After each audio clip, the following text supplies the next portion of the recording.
Hello, my sleepy friends. Imagine yourself walking slowly through a narrow medieval street, where the ground beneath your feet is uneven stone, damp from the night air, and the buildings lean inward, as if they are listening to every whisper that passes between them. The world around you is quiet, but not peaceful. Doors are shut tightly, windows covered, and lantern light flickers softly against wooden walls. In this world, crime is not something distant or rare. It lives close to everyday life, moving quietly through markets, villages, forests, and even royal courts. In medieval times, the line between survival and crime was often thin, and many of the most notorious criminals were not simply evil figures, but people shaped by hunger, power, fear, and opportunity. As you walk further into this world, you begin to understand that medieval society was not as controlled as it might appear. There were laws, of course, and punishments could be severe, but enforcement was inconsistent. Large areas of land were rural, isolated, and difficult to control. Roads were dangerous, forests were vast, and communication between towns was slow. This created the perfect conditions for criminals to rise, disappear, and become legends whispered about in taverns and marketplaces. One of the most common forms of crime in medieval times was banditry. Groups of men, sometimes former soldiers, gathered in forests or along trade routes, waiting for travelers to pass. Merchants carrying goods, pilgrims traveling to holy sites, and even messengers of the crown could fall victim to these attacks. Bandits were not always chaotic or disorganized. Some groups operated with surprising discipline, choosing targets carefully and avoiding unnecessary attention. They knew the land, the hidden paths, and the weak points in local authority. In some cases, these bandits became so well known that their names spread across entire regions. People spoke of them with a mixture of fear and fascination. Stories grew over time, sometimes turning criminals into almost mythical figures. A bandit who robbed the wealthy might be remembered differently than one who preyed on the poor. In a world where inequality was visible everywhere, some criminals were quietly admired by those who saw them as challenging the power of nobles and officials. Beyond the forests, crime also thrived inside medieval cities. Towns were crowded, busy, and often poorly regulated. Markets were filled with traders, buyers, and strangers moving constantly through narrow streets. In such an environment, theft became common. Pickpockets learned to move silently through crowds, slipping coins from belts or goods from stalls without being noticed. Small gangs sometimes worked together, creating distractions while others carried out the theft. Fraud was another form of crime that appeared frequently in urban life. Some individuals sold poor quality goods while claiming they were valuable. Others used false weights and measures in markets, quietly cheating customers during transactions. Because most people relied on trust in daily trade, such deception could spread easily before authorities became aware of it. As the medieval world grew more complex, so did its criminals.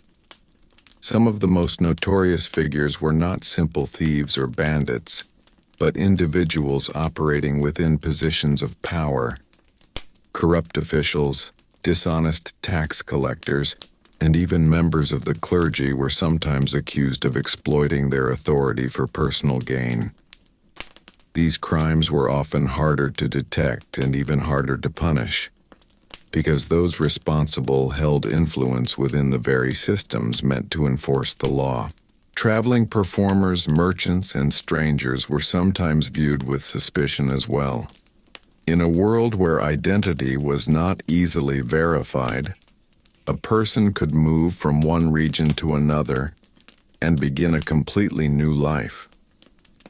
This allowed certain criminals to escape punishment simply by disappearing into another town or village where no one knew their past.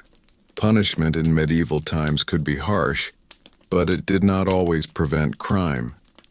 Public punishments were meant to act as warnings, showing others the consequences of breaking the law. Yet crime continued, shaped by the realities of medieval life.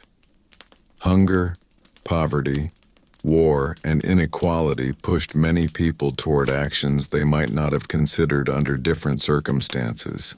As you continue walking through this dimly lit medieval street, you begin to see that crime was not an isolated part of society. It was woven into daily life, influenced by the structure of the world itself. The most notorious criminals of this time did not appear from nowhere. They emerged from the conditions around them, from the forests that hid them, the cities that crowded them, and the systems that sometimes failed to control them. And as the night grows deeper and the quiet streets stretch further into darkness, we begin to move closer to the lives of specific individuals, real figures whose actions left lasting marks on medieval history, whose stories were recorded, retold, and remembered long after they were gone. As we move deeper into the world of medieval crime, the quiet shadows of forests and crowded streets begin to give way to something more defined. The presence of real individuals whose actions became so well known that their names survived long after their lives had ended. These were not just ordinary thieves or bandits.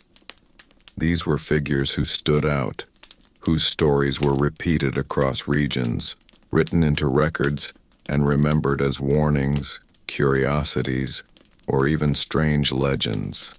One of the most well-known types of medieval criminals were those who operated along major trade routes, where the movement of goods created constant opportunity. Merchants traveling between cities often carried valuable items such as cloth, spices, coins, or metal goods. These journeys could take days or weeks, passing through forests, hills, and isolated roads where protection was limited. In these places, certain bandits became especially notorious, not only because of the crimes they committed, but because of how long they managed to avoid capture. Some of these individuals began as soldiers. During times of war, large numbers of men were trained in combat and survival. When wars ended, not all of them returned to stable lives. Without land, income, or purpose, some drifted into banditry. Their military experience made them more organized and more dangerous than common thieves. They understood tactics, movement, and how to strike quickly before disappearing into the landscape. Over time, a few of these men gained reputations that spread across entire regions, with travelers warning each other about specific names and groups known to operate along certain roads. Inside cities, a different kind of notorious criminal began to appear. Individuals who relied not on force, but on intelligence and deception. These were the skilled thieves, fraudsters, and manipulators who learned how to operate within crowded environments. One such figure could move through markets, inns, and gatherings without drawing attention, blending into the daily movement of people while quietly taking advantage of trust and distraction. Some became known for elaborate schemes, using false identities or pretending to hold positions of authority in order to gain access to money or goods. There were also cases where entire families became associated with crime. In some areas, criminal activity passed from one generation to the next, not necessarily as a tradition of pride, but as a result of limited opportunities and social conditions. These families sometimes lived on the edges of towns or in remote areas, maintaining their own networks and knowledge of local systems. Over time, their names became familiar to both authorities and ordinary people, creating a sense of recognition that blurred the line between fear and expectation. Among the most unusual figures in medieval criminal history were those who operated close to power rather than outside it. Certain individuals held official roles: clerks, tax collectors, or local administrators, and used their positions to manipulate records, collect extra payments, or redirect resources for personal benefit. Because they worked within systems of authority, their actions were not always immediately visible. It often took years before suspicions grew strong enough to bring attention to their activities. In some cases, these individuals were eventually exposed, and their trials became significant events. Records from such trials show a careful examination of documents, witness statements, and financial records. Unlike common theft, these crimes required investigation and proof, making them more complex to handle. The outcomes of these cases varied, but they often left a lasting impression because they revealed weaknesses within systems that were expected to maintain order. Another category of notable criminals included those whose actions were tied to specific moments of unrest. During periods of famine, political instability, or local conflict, certain individuals took advantage of the confusion to commit acts that would not have been possible during more stable times. These figures sometimes led groups, organized raids, or manipulated situations for personal gain. Their stories often appeared in chronicles describing the difficulties of those periods, showing how crime could grow when normal structures weakened. What makes these medieval criminals particularly interesting is not just what they did, but how their stories were remembered. In a time without widespread printing or fast communication, information traveled through word of mouth, local records, and occasional written accounts. This meant that stories could change as they spread. Details were added, removed, or reshaped depending on who was telling them. Over time, some individuals became larger than life, their actions described with a level of detail that blurred the line between history and storytelling. As we continue moving through this quiet, dimly lit medieval world, the figures we encounter begin to feel more real.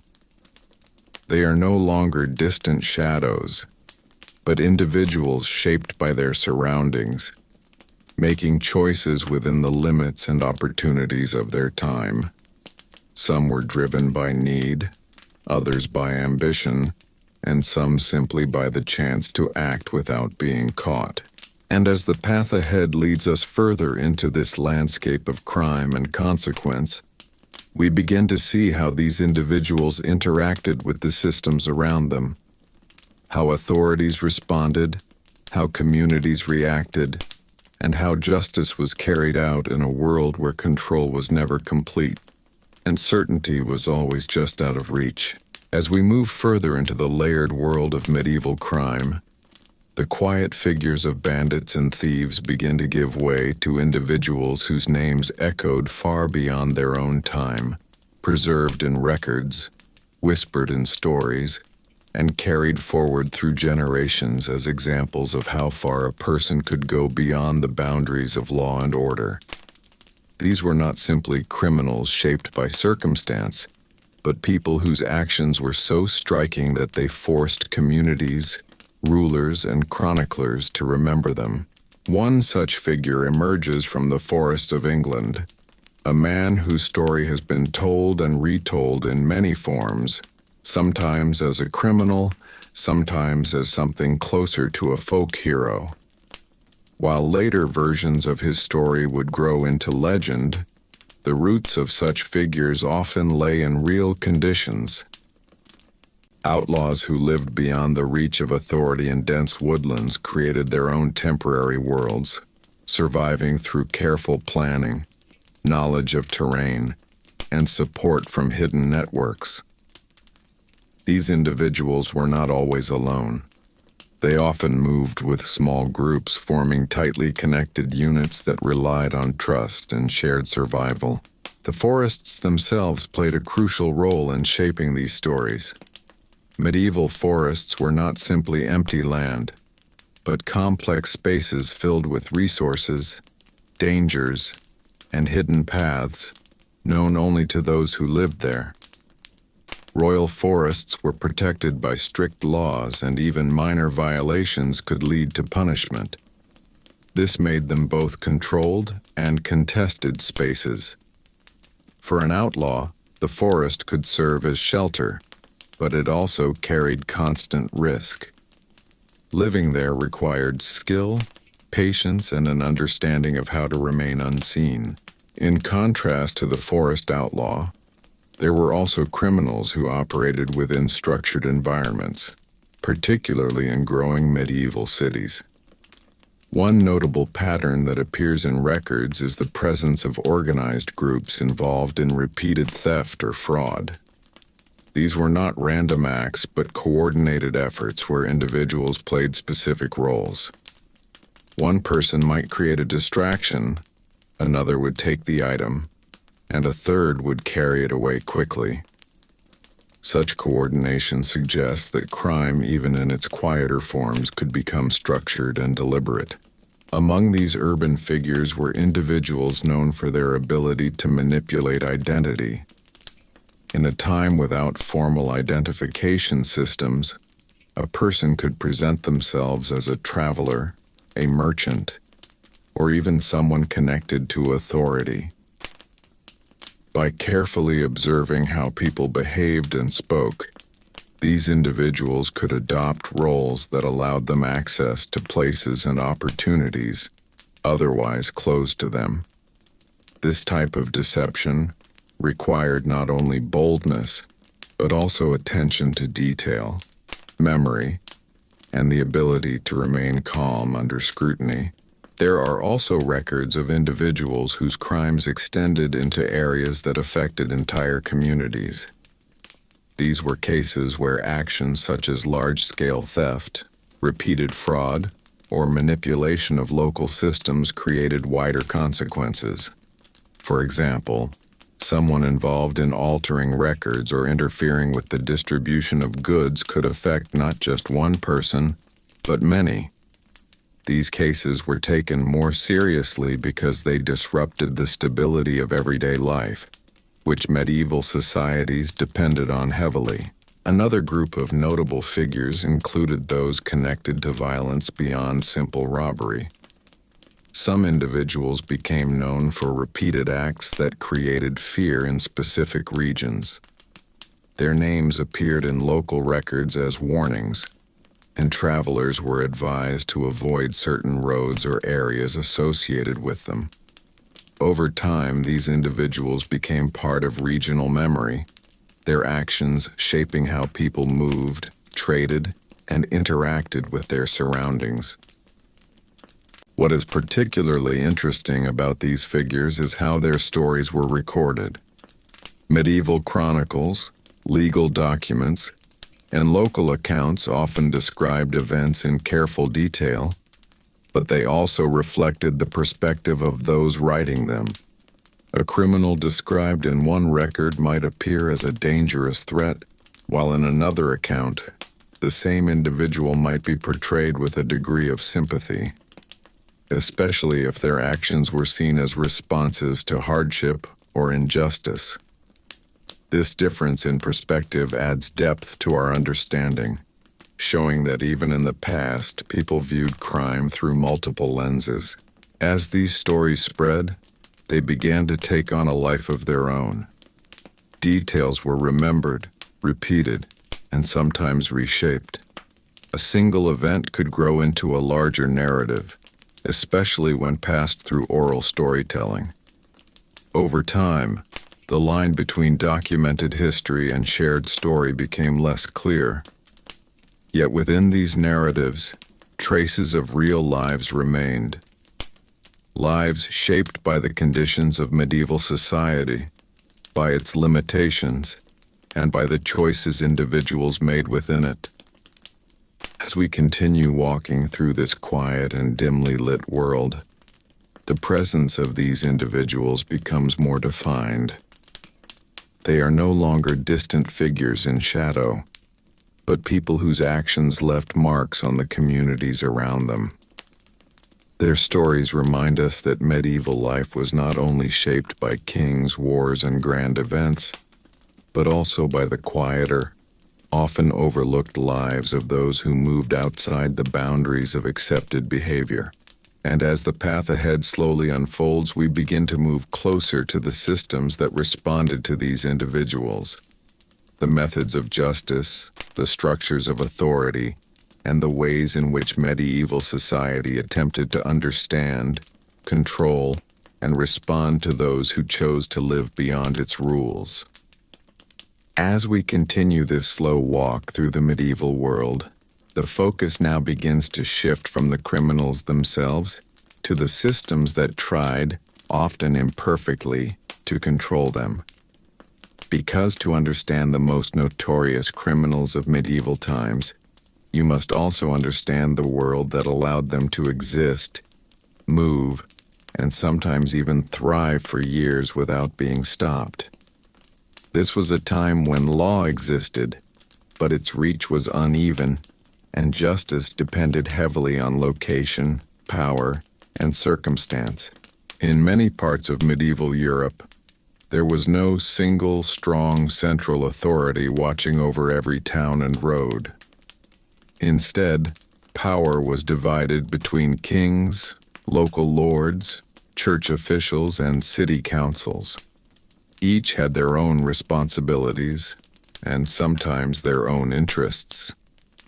This meant that enforcement of law could vary greatly from one region to another.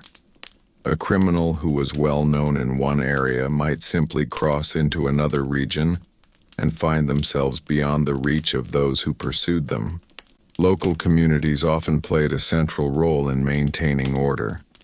Villages and towns relied on collective responsibility, where neighbors were expected to watch each other and report suspicious activity. If a crime occurred, the responsibility to raise the alarm often fell on ordinary people. This system worked in smaller communities where everyone knew each other, but in larger towns and busy cities, it became much more difficult to track individuals, especially strangers passing through. One important system used during this time was the idea of hue and cry. If a crime was witnessed, people would raise a loud alarm, calling others to join in the pursuit of the suspect. In theory, everyone nearby was expected to help chase and capture the person responsible.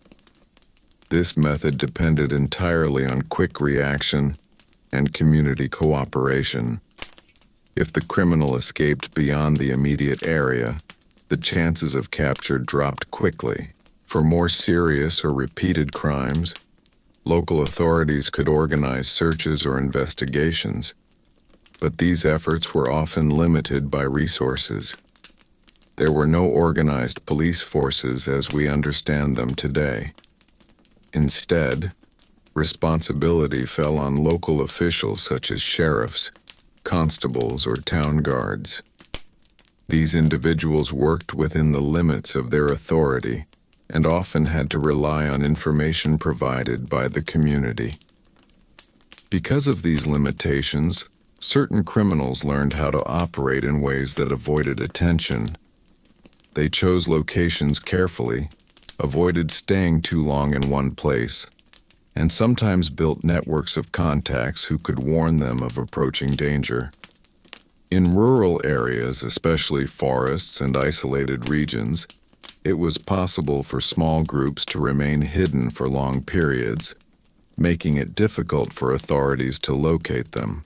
In cities, the situation was different but equally complex. The crowded environment made it easier to disappear into a mass of people. Markets, inns, and public gatherings provided constant movement and distraction. A skilled thief could act quickly and then blend back into the crowd, leaving little trace behind. This made urban crime harder to prevent, even when authorities were present. Punishments, when they were carried out, were often public and designed to send a clear message. The idea was not only to punish the individual, but to warn others. Public trials and visible consequences were meant to reinforce the authority of the law. Yet even these measures did not eliminate crime. The conditions that led people toward criminal activity, poverty, lack of opportunity, and social inequality continued to exist. There were also moments when the system itself became part of the problem. Corruption, favoritism, or simple lack of oversight could allow certain individuals to avoid punishment altogether. Those with influence or connections sometimes received different treatment than ordinary people. This imbalance could create frustration within communities and, in some cases, even encourage further criminal behavior. At the same time, not all criminals were seen in the same way by the people around them. In some situations, individuals who challenged authority or targeted the wealthy were viewed with a degree of quiet approval by those who felt powerless within the system. These figures existed in a complex space between fear and fascination, their actions interpreted differently depending on perspective. As we continue moving through this quiet medieval landscape, the picture becomes clearer. Crime was not simply the result of individual choices, but part of a larger system where control was limited, communication was slow, and authority was divided. The most notorious criminals of this time understood these conditions, and in many cases, they used them to their advantage. And as the night deepens and the narrow streets grow quieter, we begin to move toward another part of this world. The way justice was carried out, how trials were conducted, and how medieval society attempted to decide who was guilty, who was innocent, and what should happen next in a world where certainty was never guaranteed. As we move gently forward into this dim and watchful medieval world, we now arrive at one of the most defining parts of the story: how society responded once a criminal was finally caught. Because while many criminals managed to escape for long periods, when they were eventually captured, they entered a system that was very different from what we understand today.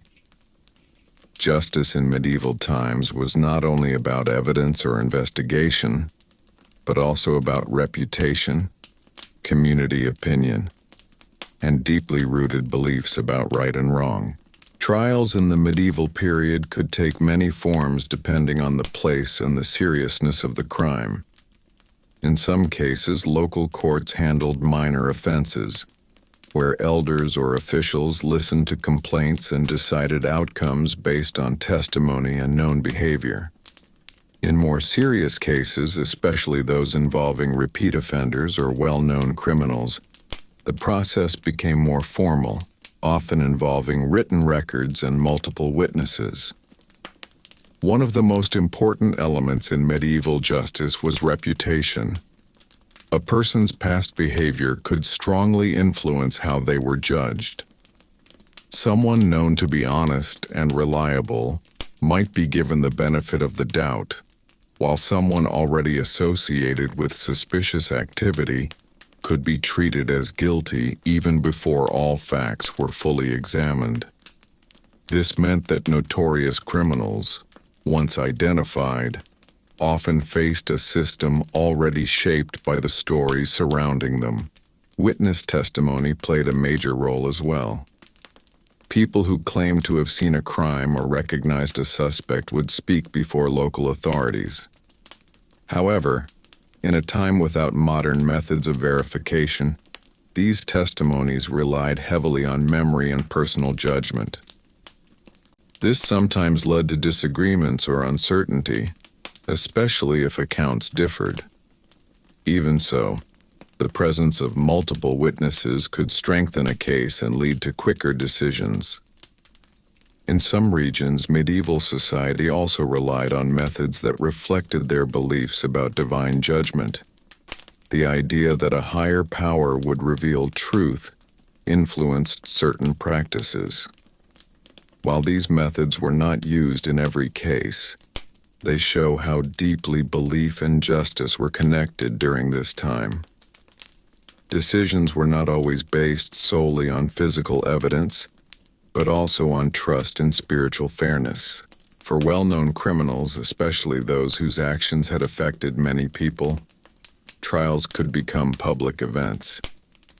Communities gathered to witness the process, listening carefully as accusations were presented and responses were given.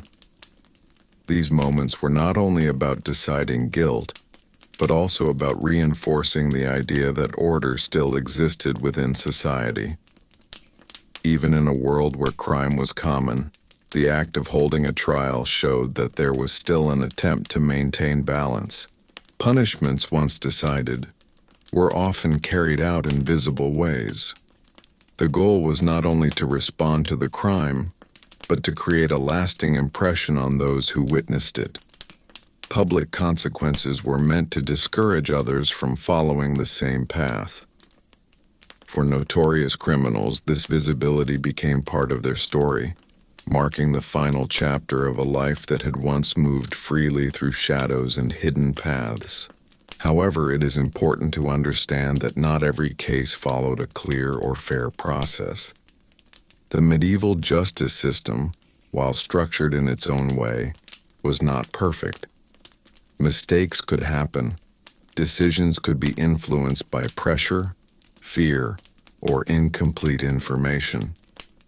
In some situations, individuals may have faced consequences based on suspicion rather than certainty. This uncertainty was part of the world in which these stories unfolded. There were also moments when individuals managed to escape even after being accused or captured. Weak supervision, confusion, or assistance from others could allow a person to disappear once again. These rare events added to the mystery surrounding certain criminals, extending their stories and making them even more difficult to fully understand. As these trials and outcomes became known, they were often recorded or remembered in ways that shaped how future generations viewed these individuals.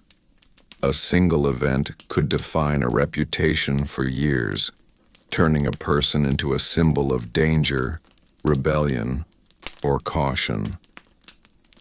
Over time, these records blended with storytelling, creating narratives that carried both fact and interpretation.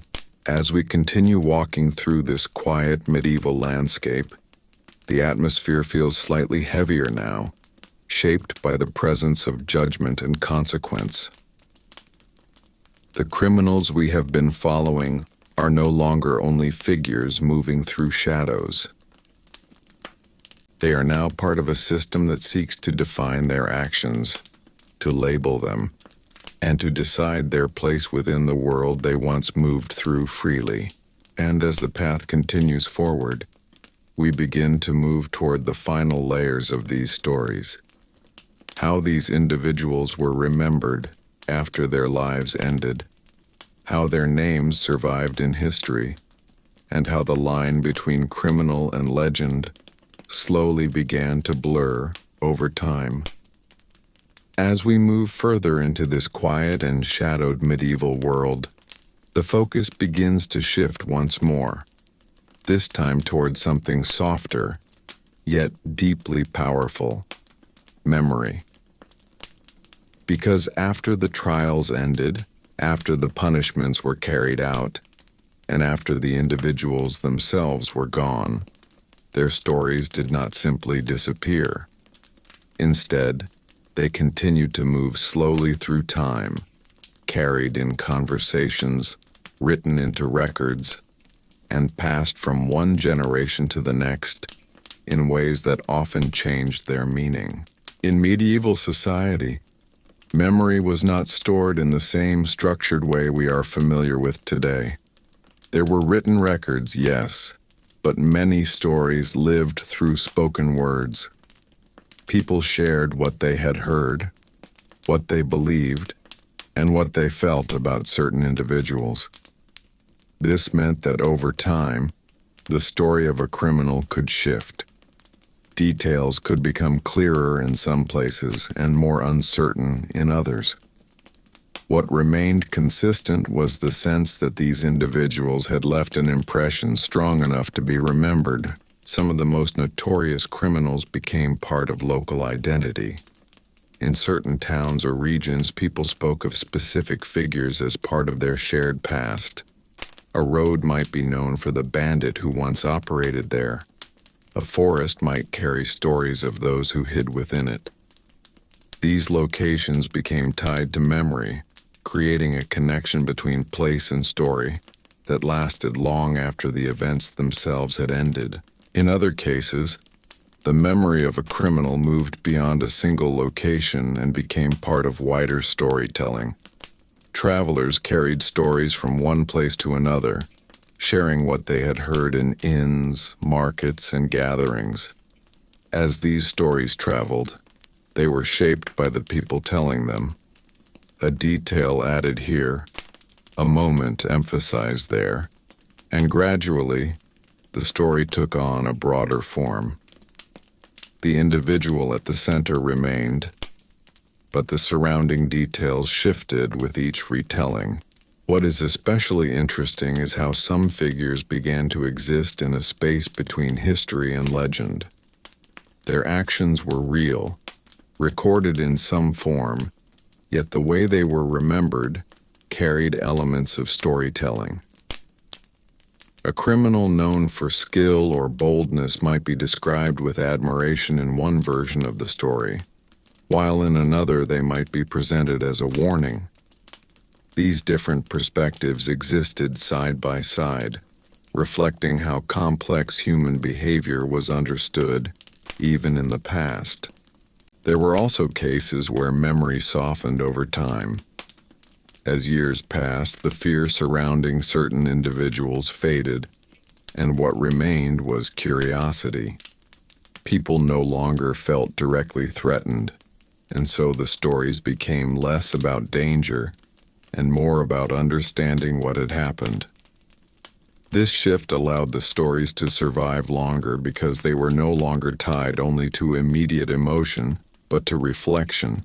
At the same time, written records began to play a more stable role in preserving these stories. Legal documents, chronicles, and local accounts captured certain details that could be referred to later.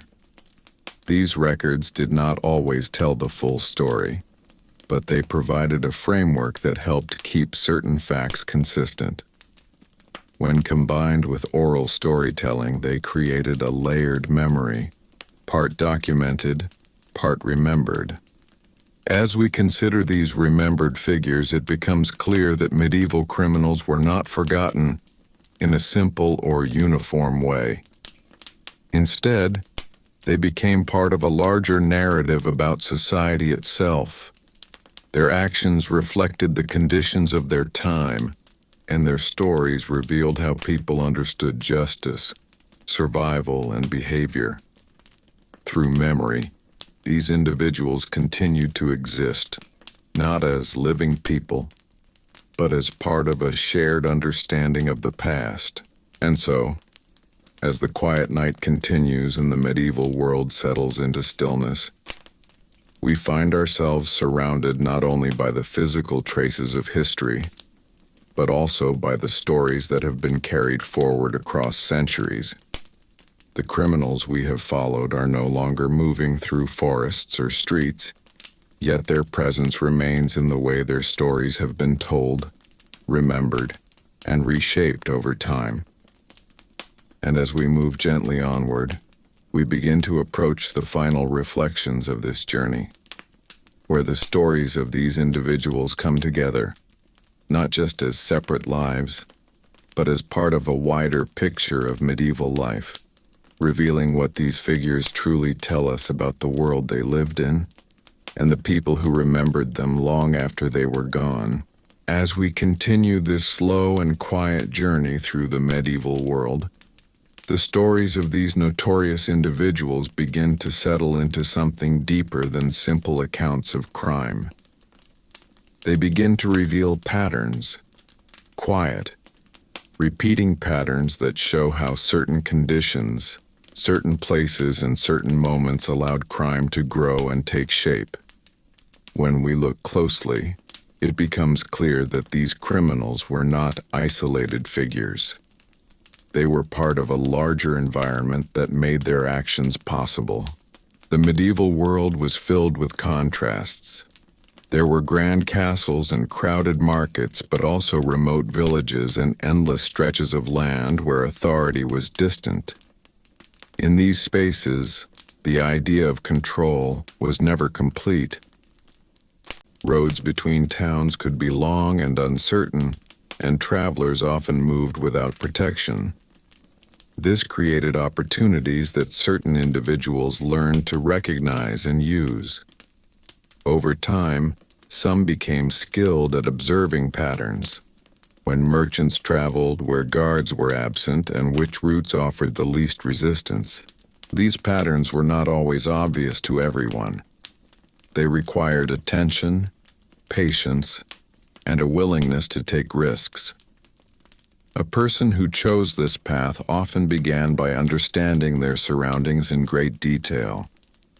They learned the rhythms of daily life, when markets opened, when people gathered, when movement was at its busiest or its quietest.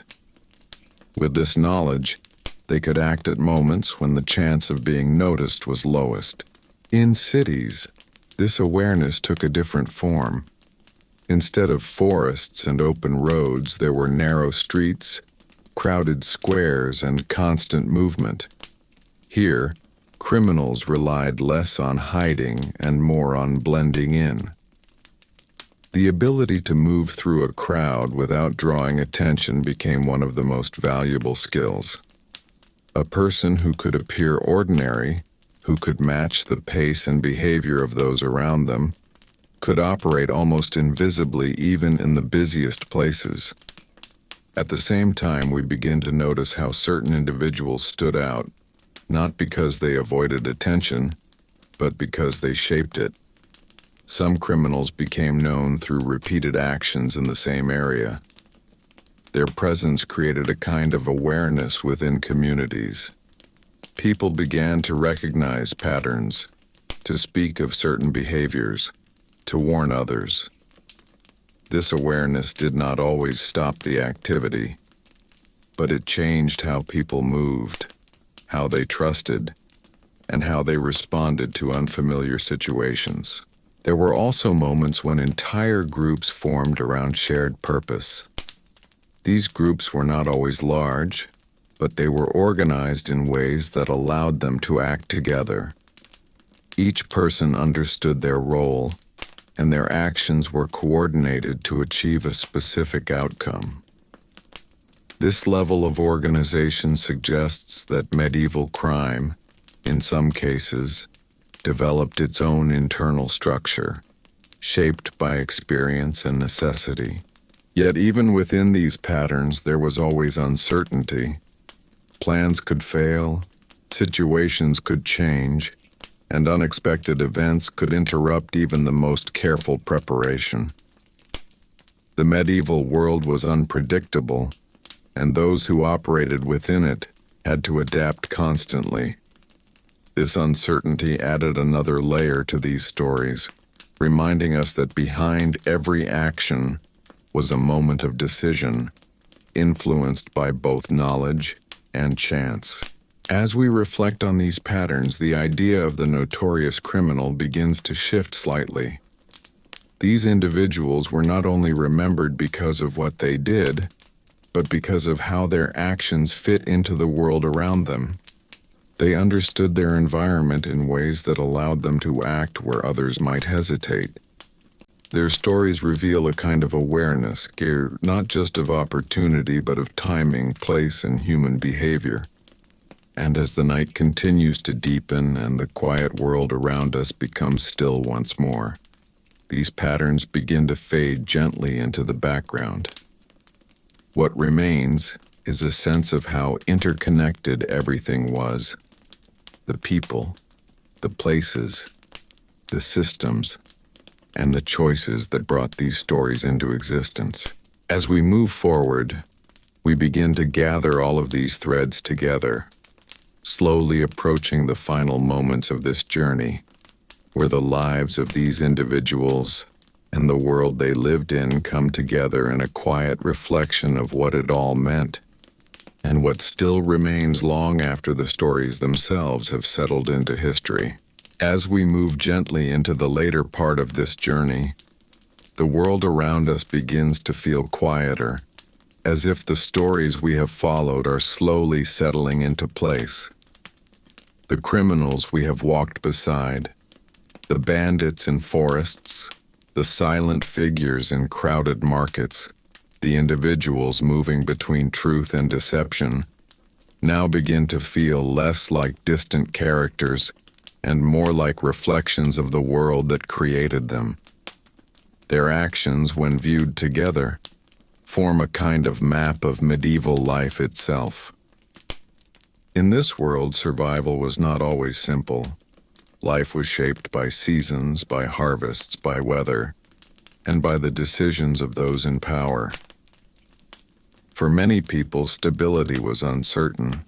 A poor harvest could change everything. A conflict between lords could disrupt entire regions. Trade could slow, travel could become dangerous, and the balance that held communities together could weaken. It was within these moments, quiet shifts rather than sudden changes, that opportunities for crime often appeared. The individuals who became most notorious were often those who recognized these moments.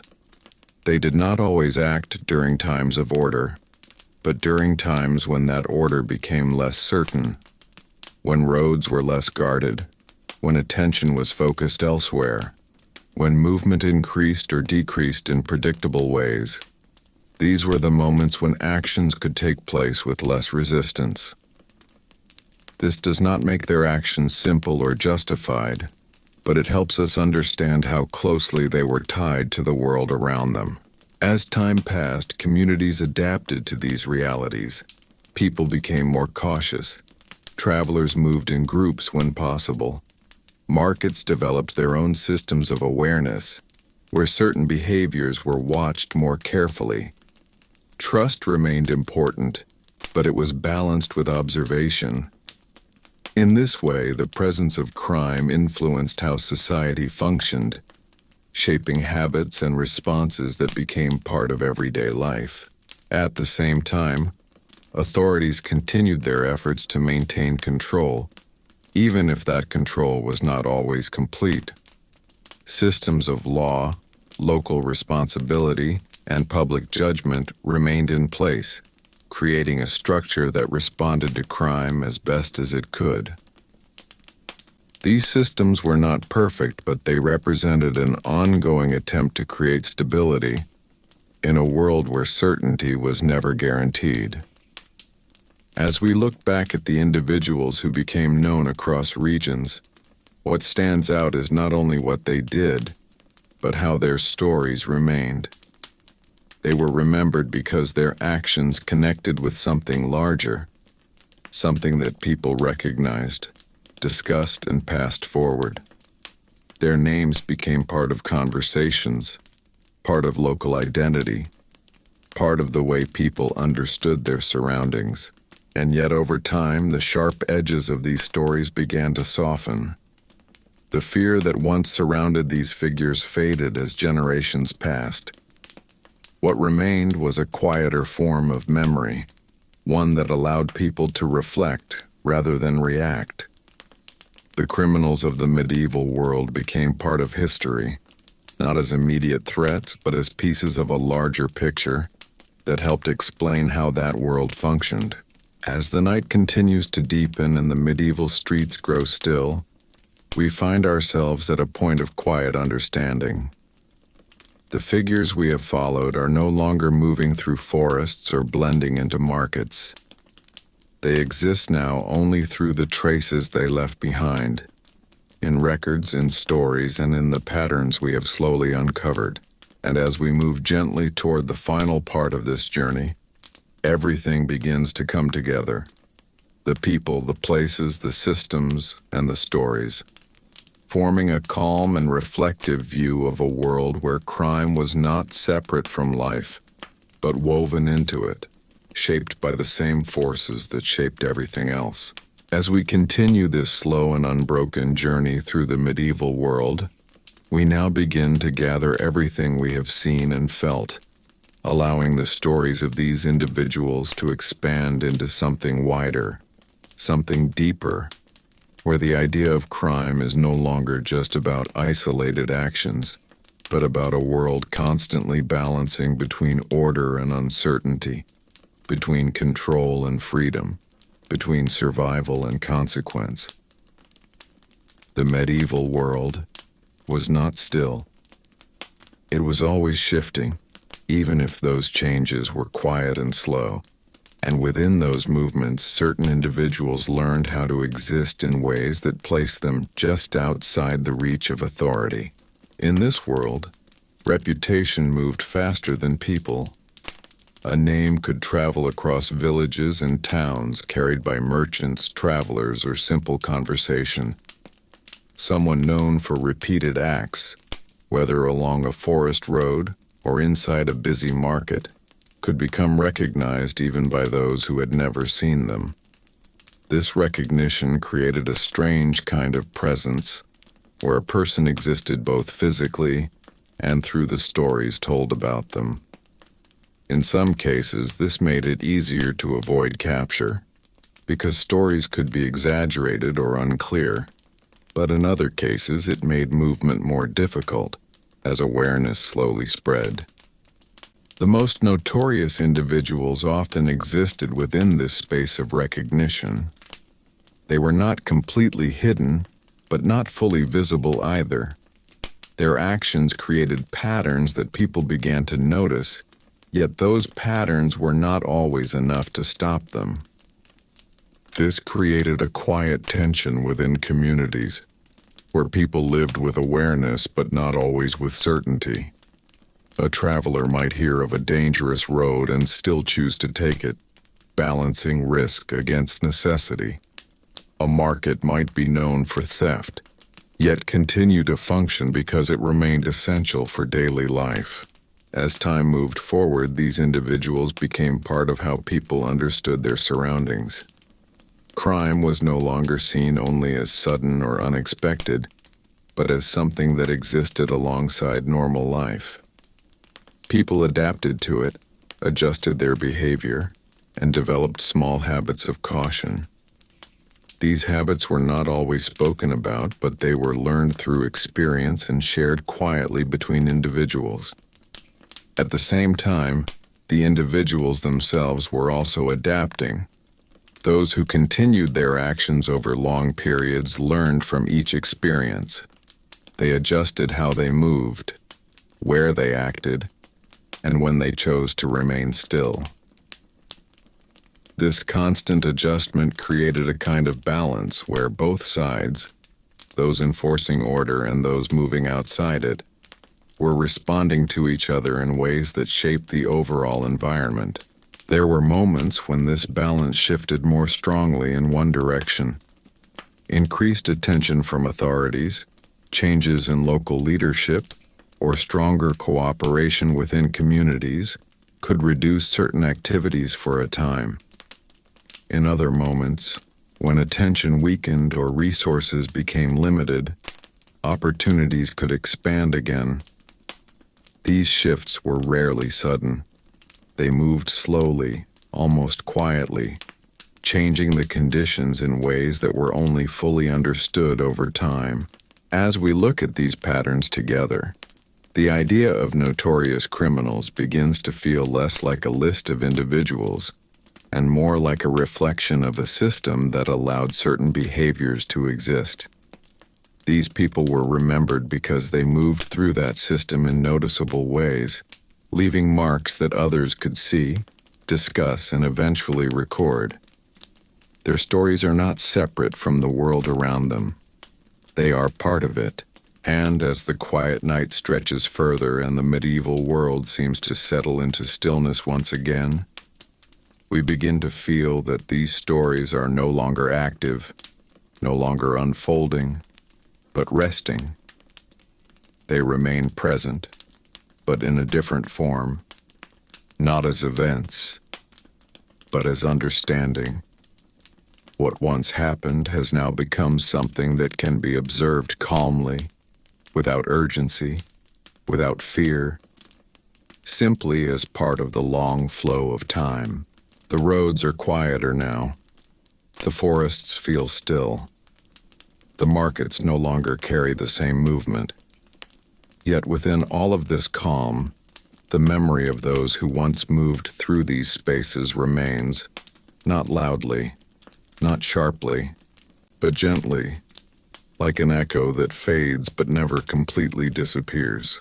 As we continue moving slowly through this quiet and reflective medieval world, everything now begins to settle into a deeper understanding, where the stories of these individuals are no longer separate moments, but part of a continuous flow of life that stretched across years, across places, and across generations. The criminals we have followed are no longer active figures moving through forests or slipping quietly through crowded streets, yet their presence remains in the structure of the world they once moved through, in the habits people developed, and in the memory that time carefully carried forward. In medieval society, life did not pause for crime, and crime did not exist outside of life. Both moved together, quietly shaping each other. The roads continued to be used, the markets continued to open, the villages continued their daily rhythms, even as stories of certain individuals moved alongside them. This coexistence is what gives these stories their depth, because they were not interruptions to life, but part of it, woven into the same patterns of movement, trade, and survival that defined the medieval experience. As time passed, new generations grew up hearing fragments of these stories, sometimes in full detail, sometimes only in pieces. A name mentioned in passing, a warning attached to a place, a story told during a quiet evening. These were the ways in which memory continued. The original events slowly moved further into the past, but their presence did not fully disappear. Instead, they became softer, less immediate, yet still meaningful. What becomes especially clear at this stage is how these individuals contributed to the awareness of society itself. People became more observant, more aware of patterns, more careful in how they moved and interacted. The existence of crime encouraged a kind of quiet attention, where individuals learned to read their surroundings more closely. This awareness did not eliminate risk, but it shaped how people responded to it. At the same time, systems of authority continued to evolve, slowly adapting to the challenges they faced. Local officials, communities, and structures of law all adjusted in small ways over time. These adjustments were not always visible, but they formed part of a gradual process where society learned from its own experiences. The presence of notable criminals, in this sense, became part of that learning process, highlighting where systems were strong and where they were not. As we reflect on this, the idea of notoriety begins to take on a different meaning. These individuals were not only remembered because they acted outside the rules, but because their actions revealed something about the rules themselves. They showed where boundaries could be crossed, where systems could be avoided, and where human behavior could move in unexpected directions. In doing so, they became part of the broader story of how medieval society understood itself. Now, as the night grows even quieter and the world around us feels still and distant, the movement that once defined these stories begins to fade completely.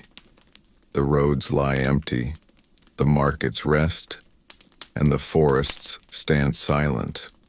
What remains is not action, but memory, a calm and steady presence that no longer changes, but simply exists. And within this stillness, we can see that the most notorious criminals of medieval times were never just individuals moving through shadows. They were part of a much larger picture, one that included the people around them, the places they moved through, and the systems that tried to shape and respond to their actions.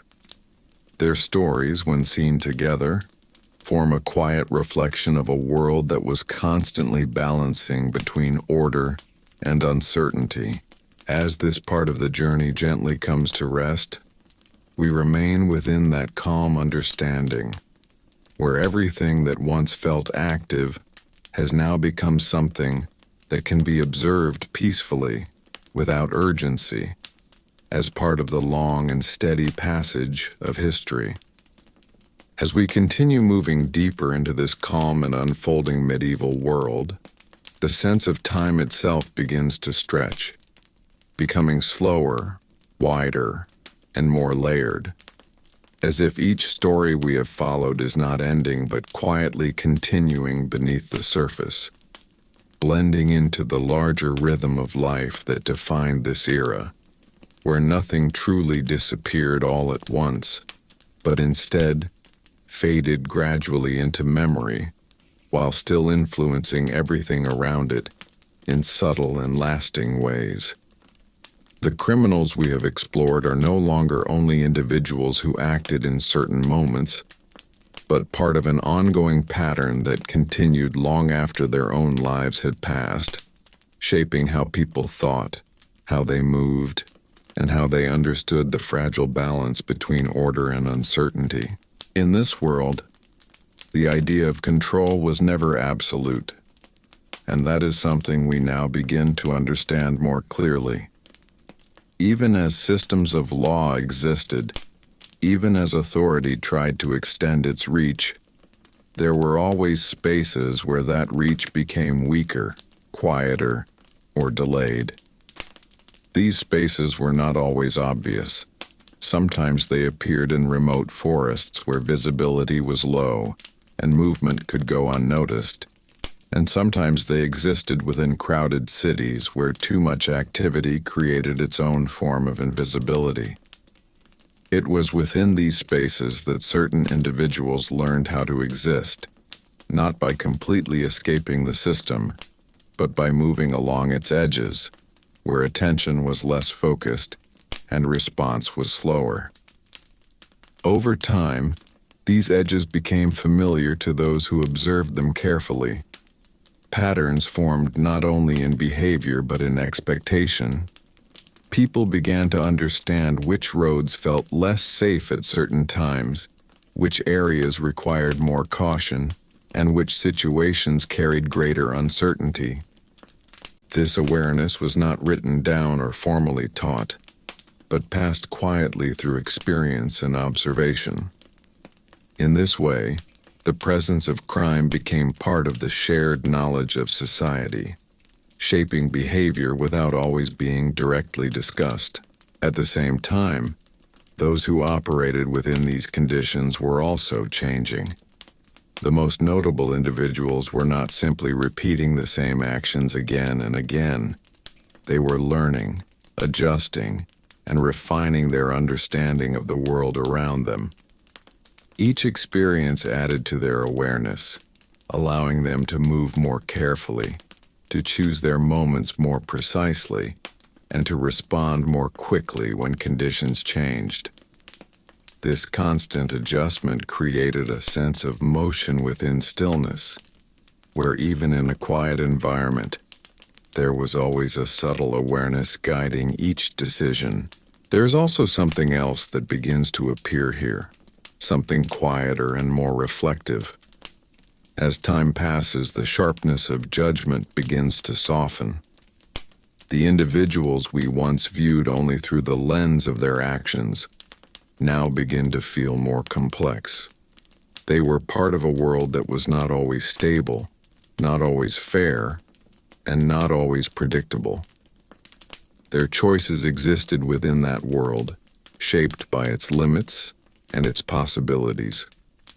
This does not change what they did, but it changes how we understand it, adding depth where there was once only distance. As the medieval world continues to settle into this calm, almost still atmosphere, we begin to notice how everything connects. The roads, the forests, the cities, the people, the systems of law, and the individuals who moved between them are all part of a single continuous flow. Nothing exists alone. Each action leads to another response. Each response shapes another behavior. And over time, these layers build into something that feels both complex and natural at the same time. The most notorious criminals, when seen through this wider view, are no longer just figures of fear or curiosity. They become part of a larger pattern of human behavior, one that exists in every time and place, shaped by conditions, choices, and circumstances. Their stories remain not because they were separate from the world, but because they were deeply connected to it.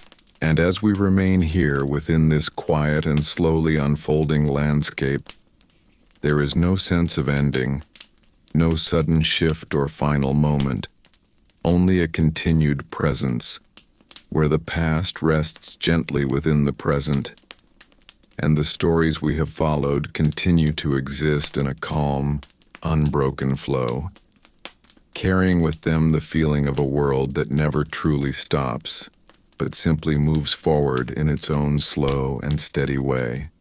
As we continue this long and steady journey, the medieval world now feels quieter than ever, yet at the same time more complete, as if all the small movements, decisions, and patterns we have been following are now gently settling into one continuous and unbroken understanding, where nothing stands alone and nothing feels sudden, but everything exists as part of a slow, natural rhythm that carried people through their lives without pause, without clear beginnings or endings, only a constant sense of continuation.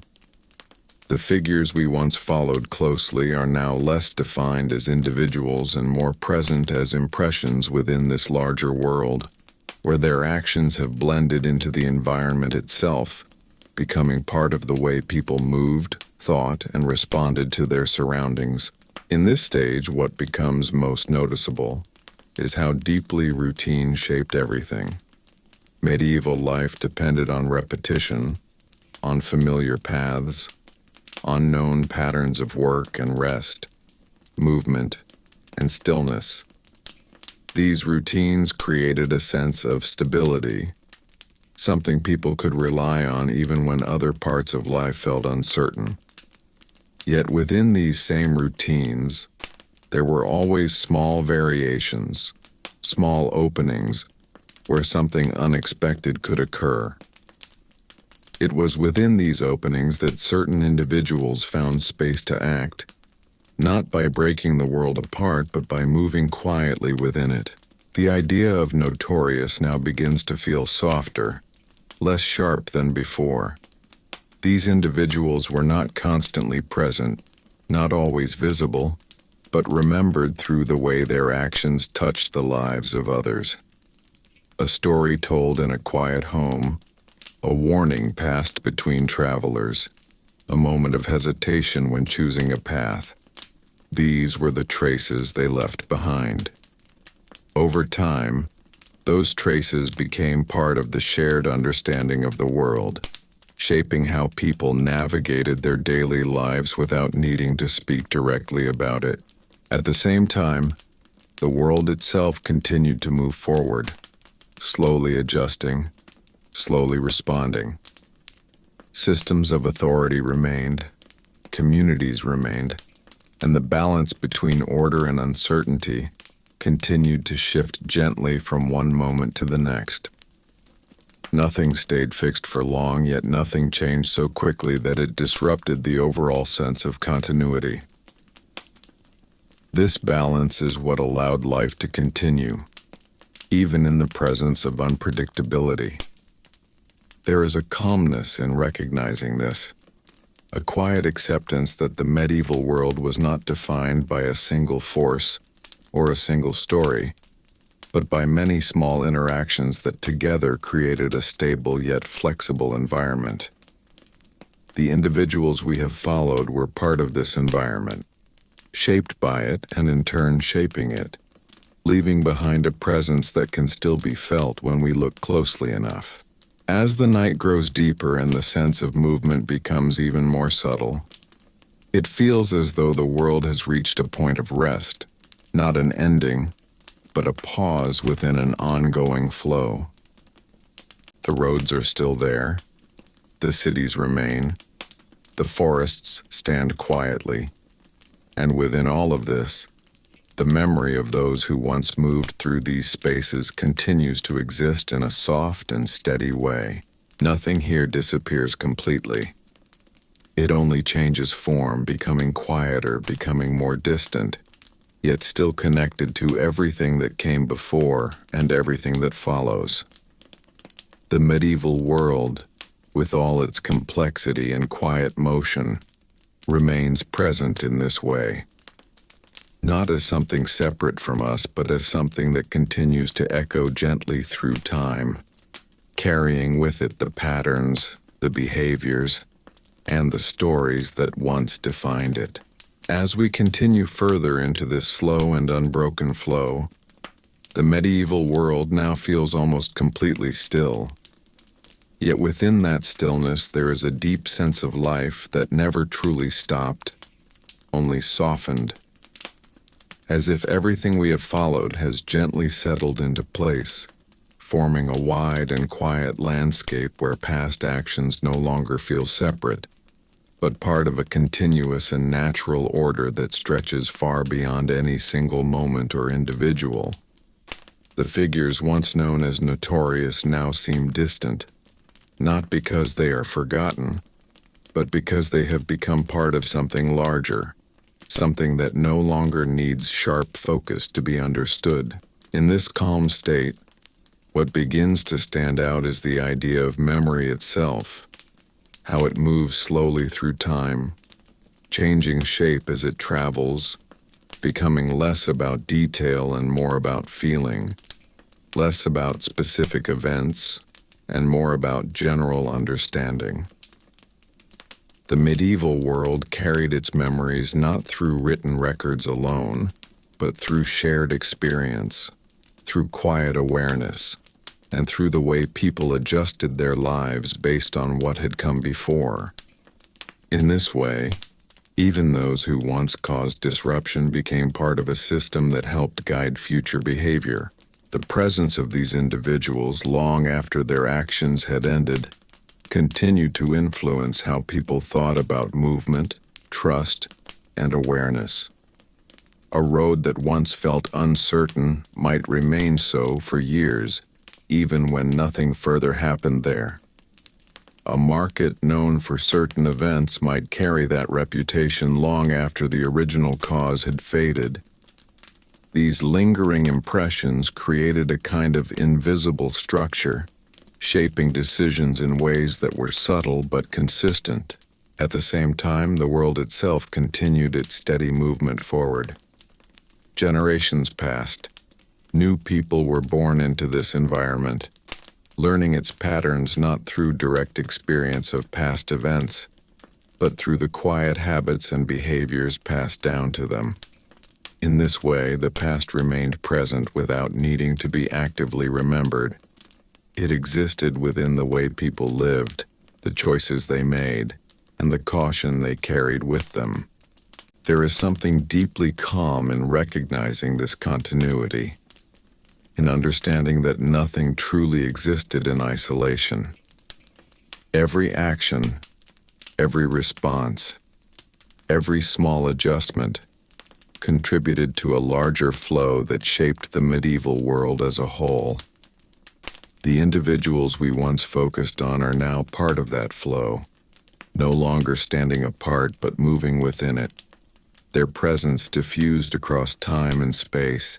As the night continues to deepen, the sense of movement becomes even more subtle, almost imperceptible, yet still present in the quiet rhythm that holds everything together. The roads remain, though empty. The markets exist, though silent. The forests stand, unchanged, holding within them the memory of all that once passed through. And within this stillness we begin to feel that the journey itself has not been about the individuals alone, but about the world that allowed them to exist, the conditions that shaped their actions, and the patterns that carried their stories forward.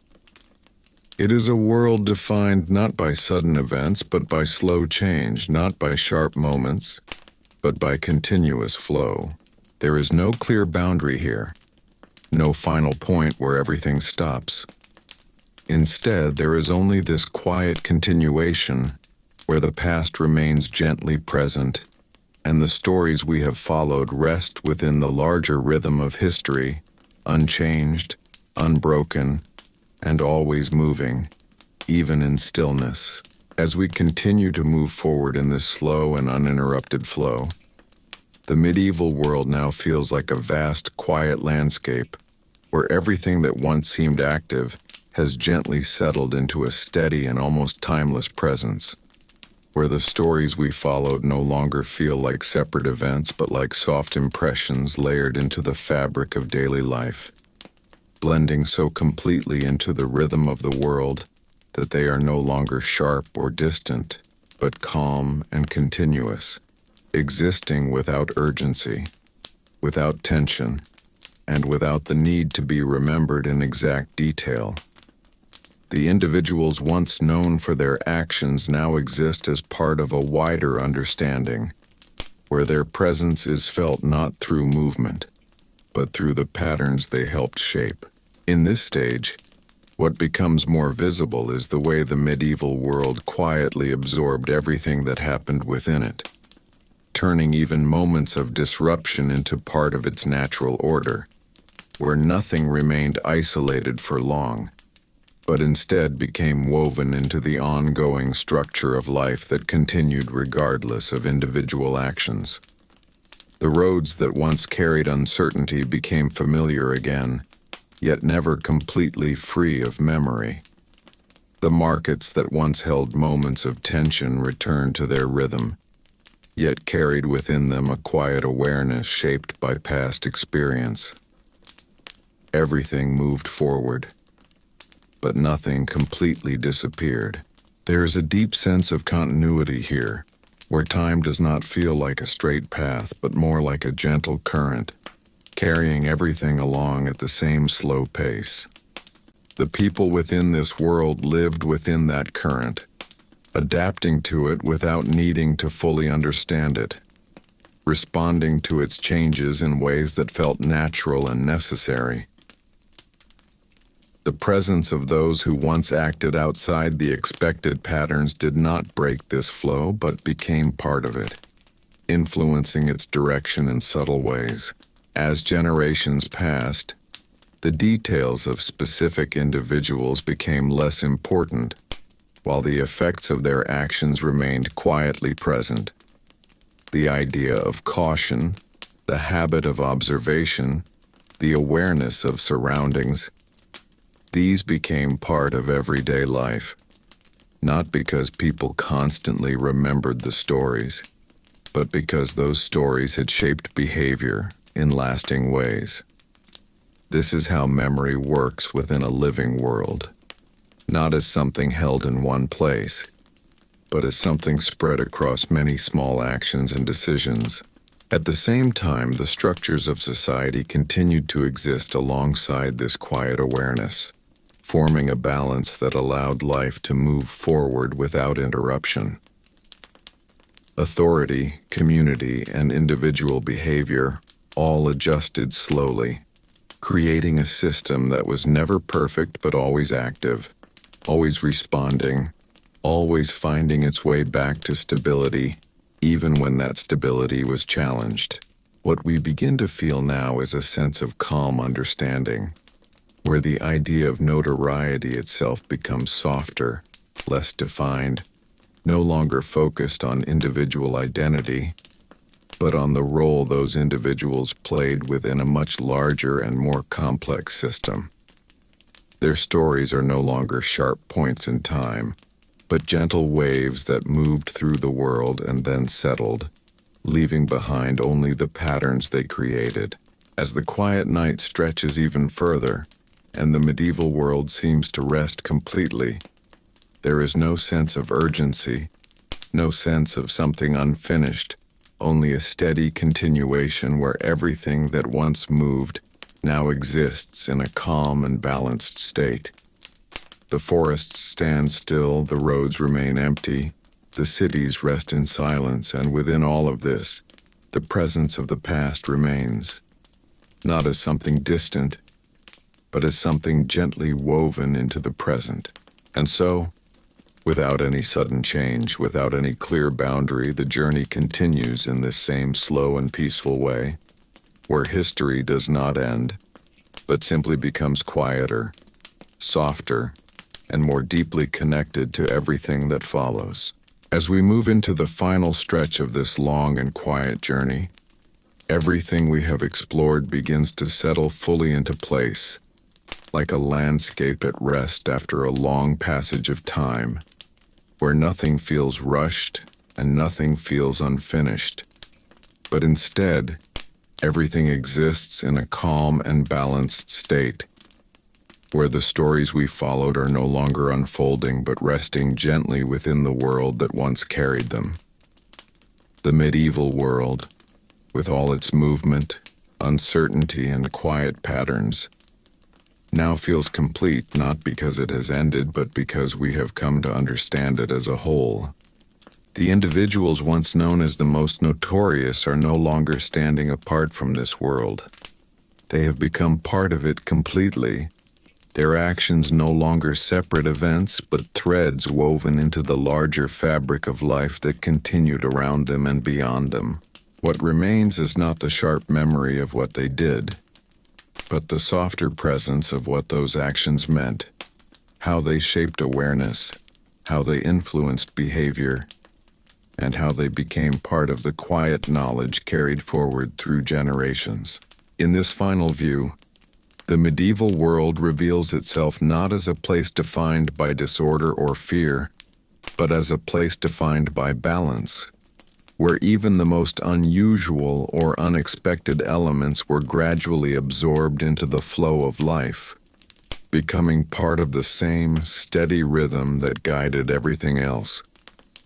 Roads were traveled again, markets returned to their routines, and communities continued to grow and adapt, carrying with them a deeper understanding shaped by everything that had come before.